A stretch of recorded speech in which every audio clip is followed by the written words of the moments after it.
Hello everyone. Good morning to all. നമ്മളൊരു യൂറോസിന്റെ ചെറിയൊരു ബ്രേക്ക് ഡൗൺ ആണ് ചെയ്യാൻ വേണ്ടി പോകുന്നത്. എന്താണ് ഇന്നത്തെ യൂറോസ് നമുക്ക് മാർക്കറ്റിൽ കാണിക്കുന്നത് നോക്കാം. ഓക്കെ, എന്തായിരിക്കും നമുക്ക് തരാൻ വേണ്ടി പോകുന്ന റിയാക്ഷൻസ് ഒക്കെ. ഇന്ന് ഞാൻ എക്സ്പെക്ട് ചെയ്യുന്നത് ഒരു ബുള്ളിഷ് മൂവ്മെന്റ് ആണ് ഞാൻ ഓവറോൾ ഞാൻ എക്സ്പെക്ട് ചെയ്യുന്നത്. Okay, എന്ത് നടക്കാം, നമ്മുടെ എക്സ്പെക്ടേഷൻസ് പോലെ നടക്കണമെന്നില്ലല്ലോ മാർക്കറ്റ്. എന്നാലും എന്റെ ഒരു എക്സ്പെക്ടേഷൻ വെച്ചിട്ട് മാർക്കറ്റ് ഇന്ന് ഈ ഒരു ഡെയിലി എഫ് ടാപ്പ് ആയിട്ട് ഈ ഒരു ഡ്രോൺ ലിക്വിഡിറ്റി എടുക്കുമെന്നുള്ളതാണ് എന്റെ ഒരു പ്രതീക്ഷ. നമുക്ക് നോക്കാം എന്തായിരിക്കും മാർക്കറ്റ് ഇന്ന് ചെയ്യാൻ വേണ്ടി പോകുന്നത്. അതിനായിട്ട് ഞാൻ നോക്കുന്ന ഒരു മെയിൻ ഏരിയാസ് എന്ന് പറഞ്ഞിട്ടുണ്ടെങ്കിൽ ഈ ഒരു ഡെയിലി എഫ് ഉണ്ട്, അതിന്റെ ഇടയിൽ ഒരു അതിന് തൊട്ട് മേളിലായിട്ടൊരു 4 hour ഒരു ലിക്വിഡിറ്റി ക്രിയേറ്റ് ചെയ്തിട്ടുണ്ട്, ഞാൻ എക്സ്പെക്ട് ചെയ്യുന്നുണ്ട്. ഓക്കെ, സോ പ്രൈസ് അങ്ങോട്ടേക്ക് വരും എന്നുള്ളതാണ് എന്റെ ഒരു പ്രതീക്ഷ. 1 hour തന്നെ ആണെങ്കിലും ഇപ്പൊ നിലവിൽ ഒരു ലെവൽസ് ഒന്നും പ്രത്യേകിച്ച് നമുക്ക് ഇങ്ങോട്ടേക്ക് ഒരു കൗണ്ടർ സെൽ എടുക്കാൻ വേണ്ടി പോലുള്ള ഒന്നും ക്രിയേറ്റ് ആയിട്ടില്ല. സോ നോക്കാം എന്തായിരിക്കും എന്നുള്ള ഒരു മാർക്കറ്റിന്റെ മൂവ്മെന്റ് എന്നുള്ളത് നോക്കാം. ഇതാണ് ഇന്നത്തെ നിലവിലത്തെ ഒരു എക്സ്പെക്ടേഷൻ എന്ന് പറഞ്ഞിട്ടുണ്ടെങ്കിൽ.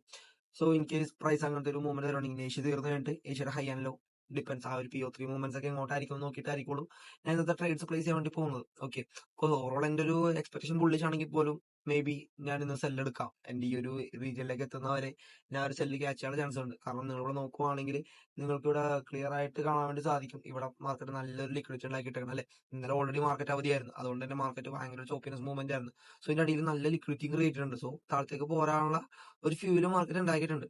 ഓക്കെ, സോ ഒരു ഷോർട്ടർ വ്യൂവില് ഇന്നൊരു ലണ്ടനിലൊക്കെ ഞാൻ എക്സ്പെക്ട് ചെയ്യുന്ന ഒരു സെൽ സൈഡ് ഒരു മൂവ്മെന്റ് ആയിരിക്കും ലണ്ടനിലൊക്കെ നടക്കാനുള്ള ചാൻസസ് കൂടുതലാണ് ഞാൻ പ്രതീക്ഷിക്കുന്നത്.